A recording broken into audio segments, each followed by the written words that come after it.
Hello friends, welcome to my channel உணவே மருந்து சுவைதான் விருந்து.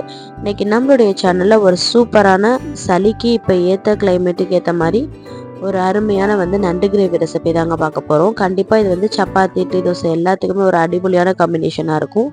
கண்டிப்பாக இந்த கிரேவி ரெசிபியை நீங்கள் ட்ரை பண்ணி பாருங்கள். இப்போ எப்படி செய்யலாங்கிறத பார்ப்போம். அதுக்கு இன்றைக்கி ஒரு கடாயை நான் எடுத்திருக்கேன். ஹீட் பண்ணிக்கோங்க. கொஞ்சம் அடி கனமாக இருக்கிற கடாயை யூஸ் பண்ணிக்கோங்க. 3 டேபிள் ஸ்பூன் அளவுக்கு எண்ணெய் சூடானதுக்கப்புறமா அதில் ஒரு பிரியாணி இலை, ஒரு பட்டை, 2 கிராம்பு சேர்த்துக்கோங்க. இது 3 பொருள் பொரிஞ்சதுக்கப்புறமா ஒரு 2 மீடியம் சைஸ் வெங்காயத்தை குட்டி குட்டியாக கட் பண்ணிக்கோங்க. முடிஞ்ச அளவு ரொம்ப நல்லா பொடுசாக கட் பண்ணிட்டீங்கன்னா கிரேவி நல்லா டேஸ்ட்டாக இருக்கும். இன்னும் நம்ம சின்ன வெங்காயம் இருக்கு இல்லையா, அதை லைட்டாக ஒரு கிரைண்ட் பண்ணி சேர்த்தோம்னா இன்னும் டேஸ்ட்டாக இருக்கும். நான் இதில் 1.5 டேபிள் ஸ்பூன் அளவுக்கு இஞ்சி பூண்டு பேஸ்ட் ஆட் பண்ணிக்கிறேன். 4 மீடியம் சைஸ் தக்காளியை குட்டி குட்டியாக கட் பண்ணி அதையும் அதில் சேர்த்துக்கலாம். இப்போ லைட்டாக ஒரு மாதிரி மிக்ஸ் பண்ணி விட்டுட்டு கொஞ்சமாக மசாலா பொடியெல்லாம் சேர்த்துக்கலாம்.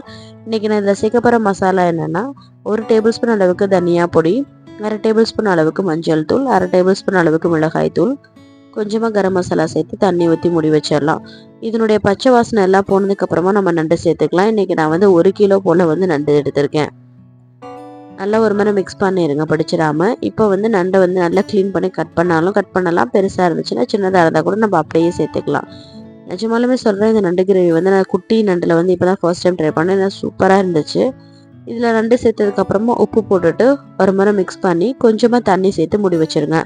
நீங்கள் நண்டு அப்படியே ராவாக சாப்பிடணும், அதாவது நம்ம எந்த ஒரு சைடிஷாக இல்லாமல் நம்ம சும்மா சாப்பிடணும்னு சொன்னால் இது அப்படியே ஒரு 5 நிமிஷத்தில் வெந்துடும், எடுத்து சாப்பிட்றலாம்.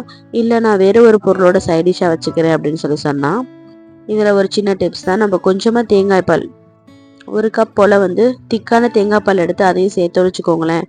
நிஜமாலுமே அது ஒரு டேஸ்ட் செம்மையாக இருக்கும்.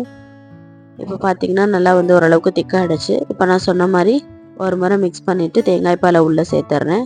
நல்லா திக்கான பாலாக இருக்கிற மாதிரி பார்த்துக்கோங்க, தண்ணி பால் இல்லாமல் தலைப்பால் மட்டும்தான் ஊற்றணும். எல்லாத்தையும் ஒரு முறுக்க உப்பு செக் பண்ணிவிட்டு மூடி வச்சிடலாம்.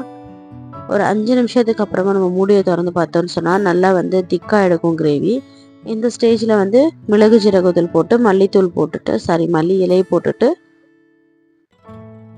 நம்ம எடுத்து சர்வ் பண்ணுறதுக்கு தயாராகிடும். இந்த சிம்பிளான அதே சமயம் இந்த கிளைமேட்டுக்கு ஏற்ற ஒரு சூப்பரான நண்டு கிரேவி ரெசிபி இன்றைக்கி பார்த்துருக்கோம். இந்த ரெசிபி உங்களுக்கு பிடிச்சிருந்துச்சுன்னு சொன்னால் கண்டிப்பாக உங்கள் ஃப்ரெண்ட்ஸோட இந்த வீடியோ ஷேர் பண்ணிக்கோங்க. நீங்கள் ஃபர்ஸ்ட் டைம் பார்க்குறவங்களா இருந்தால் நம்மளோட சேனலை சப்ஸ்கிரைப் பண்ணிக்கோங்க, பெல் ஐக்கானை ப்ரெஸ் பண்ணிக்கோங்க.